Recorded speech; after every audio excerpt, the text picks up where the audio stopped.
berat adalah Kompol K, seorang danyon Resimen 4 Korprimo Polri yang duduk di sebelah pengendara kendaraan taktis.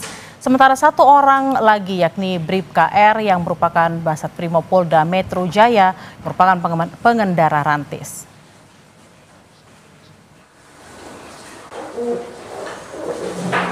Baik, Kosmos Gaya Esa. Sementara itu, Saudara Komisioner Kompolnas Khairul Anam berharap akan adanya sanksi tegas pada para pelaku penabrak Afan Kurniawan, termasuk pada kedua personel Brimob yang melakukan pelanggaran berat dan menjalani sidang kode etik hari ini. Hari ini rencananya adalah sidang dengan agenda KKIP, sidang etik untuk 2 orang rencananya yang kami dapat undangan. Lah, kemungkinan besar memang sidang untuk yang kemarin diumumkan sebagai pelaku terduga pelanggar etik untuk kategori berat. Jadi 2 orang itu disidang duluan.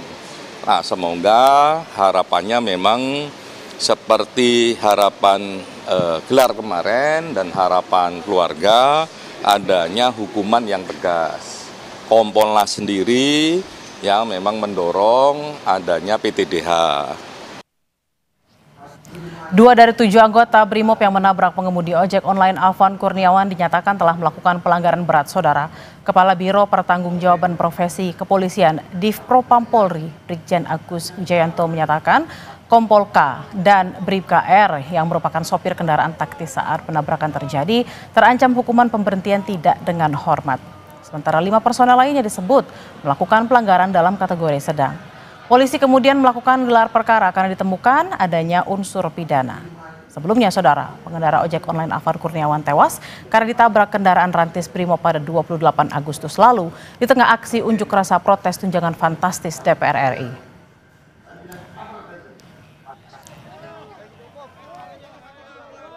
Pertama adalah kategori pelanggaran berat.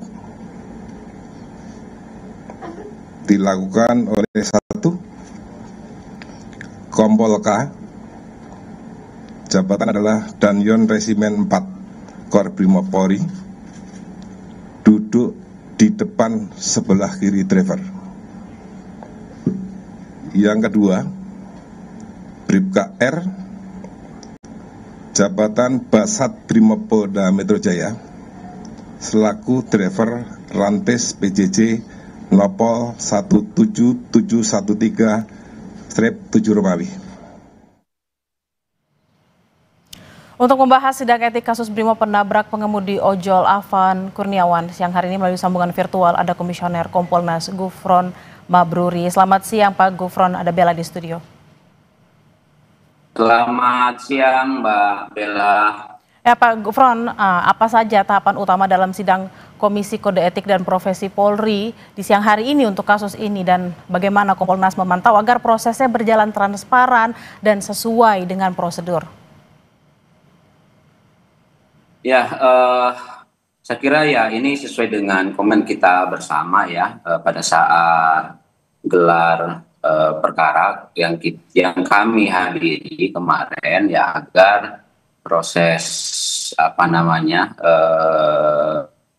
etik ini dijalankan secara transparan. Maka dari itu Kompolnas sendiri ya kami sejak dari awal ya kami turun melakukan pengawasan sampai hari ini kami juga menghadiri ya diundang untuk menghadiri sidang etik yang berlangsung hari ini. Ya harapannya sesuai dengan komitmen kita bersama, proses yang berlangsung hari ini benar-benar transparan ya, akuntabel sehingga apa yang diharapkan oleh keluarga korban, masyarakat ya ada penegakan hukum yang tegas ya terkait dengan peristiwa yang terjadi beberapa hari lalu ya terhadap para terduga. Saya kira itu secara umum ya. Nanti kita akan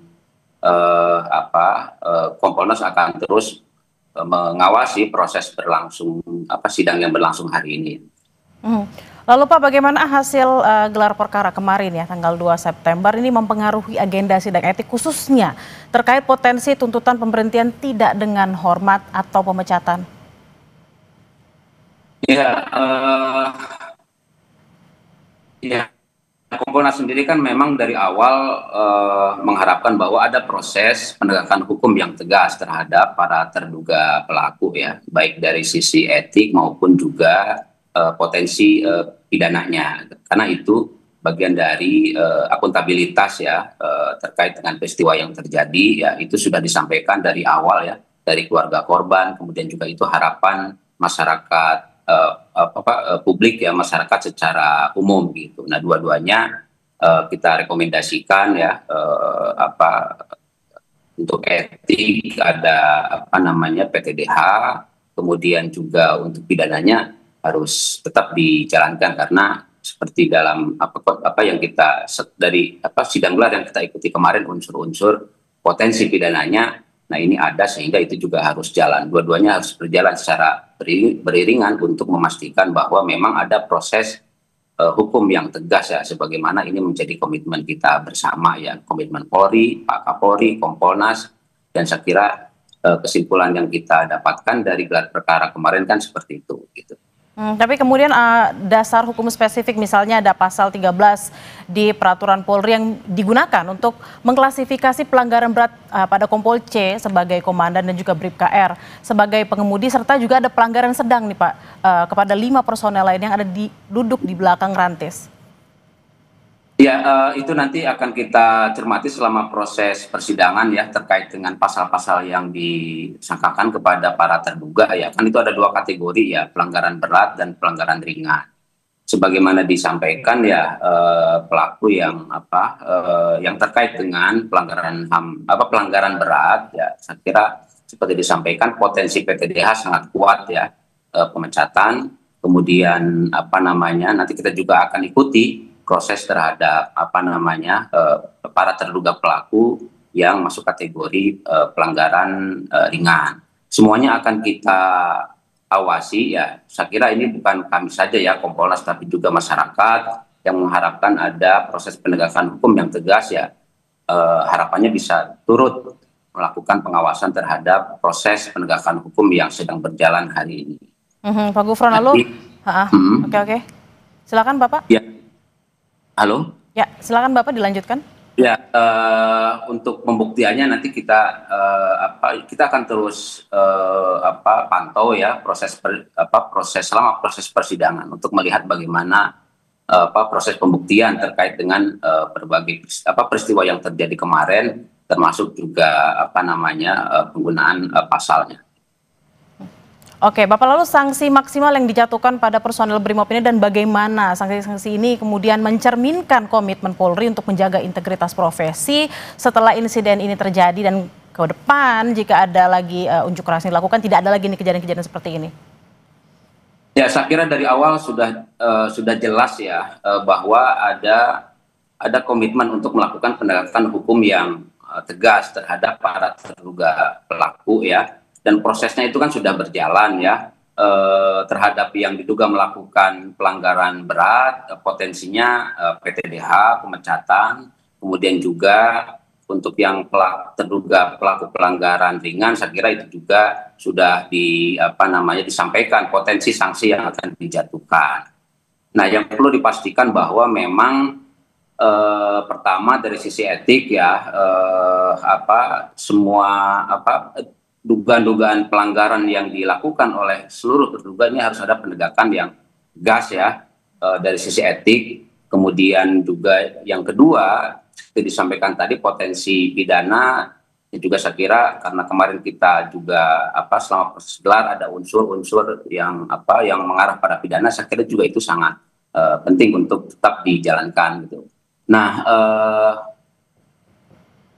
proses tadi ya sedang berjalan saya kira ya, untuk etiknya hari ini sudah memasuki proses persidangan ya. Nanti kita akan terus pantau bagaimana jalannya persidangan yang berlangsung hari ini, termasuk juga nanti kita akan mengawal bagaimana proses penanganan dari sisi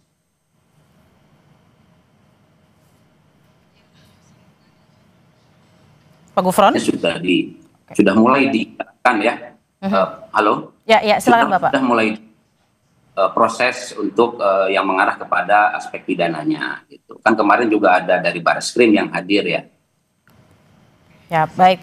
Kita memang akan menantikan seperti apa nanti hasil dari sidang kode etik yang dilaksanakan pada siang hari ini, juga menjadi pengawasan bersama tentunya. Terima kasih atas obrolan pada siang hari ini, Gufron Mabruri, Komisioner Kompolnas. Selamat beraktivitas kembali, Bapak. Baik, terima kasih. Dan saudara, untuk informasi terbaru dari sidang etik personel Brimob yang terlibat kasus penabrakan pengemudi ojek online akan disampaikan jurnalis Kompas TV Abel Insani. Selamat siang Abel, sejauh ini apa saja informasi yang bisa Anda dapatkan dari pelaksanaan sidang etik dan bagaimana sidang para personel Brimob lain